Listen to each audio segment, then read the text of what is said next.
இந்த கூட்டணி நான் எப்பவும் சொல்றது போல எங்கள் கழக மாவட்ட செயலாளர்கள், நிர்வாகிகள், தொண்டர்கள் விருப்பம் இந்த முறை திமுகவுடன் கூட்டணி வைக்க வேண்டும் என்பதுதான். அந்த வகையில் எங்கள் கழகத்தை சேர்ந்தவர்கள் விரும்பிய இந்த கூட்டணியை கேப்டன் இல்லாத இந்த நேரத்தில் அமைஞ்சிருக்கிறது. கேப்டன் 2016 இந்த கூட்டணி அமைய வேண்டியது. கலைஞர் ஐயா பழம் நழுவி பாலில் விழுப்போகுதுன்னு சொன்னார். ஆனால் 10 வருஷம் கழிஞ்சு தாமதமாக இன்றைக்கு இந்த கூட்டணி உறுதியாகி இருக்கிறது என்பதை இந்த நேரத்தில் நான் மகிழ்ச்சியோடு தெரிவித்துக் கொள்கிறேன். அதனால் இந்த கூட்டணி 200+ பெற்று வெற்றி பெற்று அமோக வெற்றி பெறும் என்பதை இந்த நேரத்தில் நான் உறுதியாக சொல்கிறேன். அவங்க தான் அதை சொல்லிக்கணும், வேற யாரும் சொல்ல முடியாது. மக்கள் வேற மாதிரி முடிவெடுப்பாங்க இந்த தடவை. கண்டிப்பா இது விஜயகாந்த் ஐயா அவர் பண்ணியிருக்க மாட்டார். அது மாதிரி துளி கூட பண்ணியிருக்க மாட்டாரு. அவர் சுயேட்சையா இருந்து வந்திருப்பாரே தவிர அடி வாங்கி இதுவா இருப்பாரே தவிர. சுயேட்சையா 2016 மக்கள் நல கூட்டணி கூட தனியா வச்சாங்க. அவரு கெத்து வேற சார். அவரு நீங்க சொல்லி அடிப்பா போல நல்ல மனுஷன். அவர் பையன் அவ்வளவு பேசினாரு, நான் ஒரு ரத்தம் அப்படி இப்படின்ட்டு இன்னைக்கு நான் இதுமாரி கூட்டணி வைக்கிறாங்க. இது எப்படி ஏத்துக்கிறதுனே தெரியல. மக்கள் என்ன நினைச்சிட்டு பண்ணிட்டு இருக்காங்கன்னே தெரியல. இப்போ நீங்க என்ன பாருங்க, இந்த 26ல வேற மாதிரி போவோம் பாருங்க.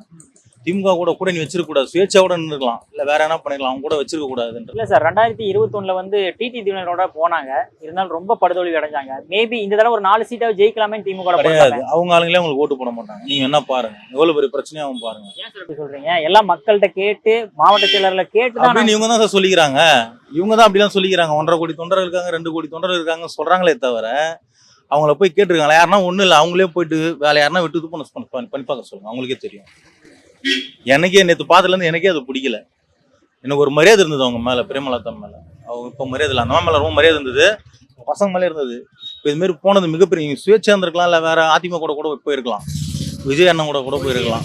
கண்டிப்பாக விஜய் அண்ணன் கூட போயிருக்கலாம். ஆனால் ஏன் இப்படி மாறினாங்கன்னு எங்களுக்கும் தெரியல. நிறைய பேருக்கு இது பெரிய இதுதான். அது அவங்க நினச்சி பார்க்குறாங்க எல்லாரும் நம்மளுக்கு சப்போர்ட் பண்ணுவாங்கன்னு. வேற மாதிரி மாறும் பாருங்க. அதுதான் அரசியல். இன்னைக்கு பேசுவாங்க, நாளைக்கு கூப்பிட்டு சாப்பாடு போடுவாங்க, திருப்பி பேசுவாங்க, திருப்பி இது பண்ணுவாங்க. இதுதான் அரசியல், வேற ஒன்றும் இல்லை. நீங்க சொன்ன மாதிரி திமுகவில் விஜயகாந்த் எதிர்த்து நிற்கும் போது வடிவேல் அவர்கள் விஜயகாந்த் அவர்கள் ரொம்ப விமர்சனம் பண்ணியிருந்தாரு. அரசியல் சார், நன்றி இருந்திருக்கணும்.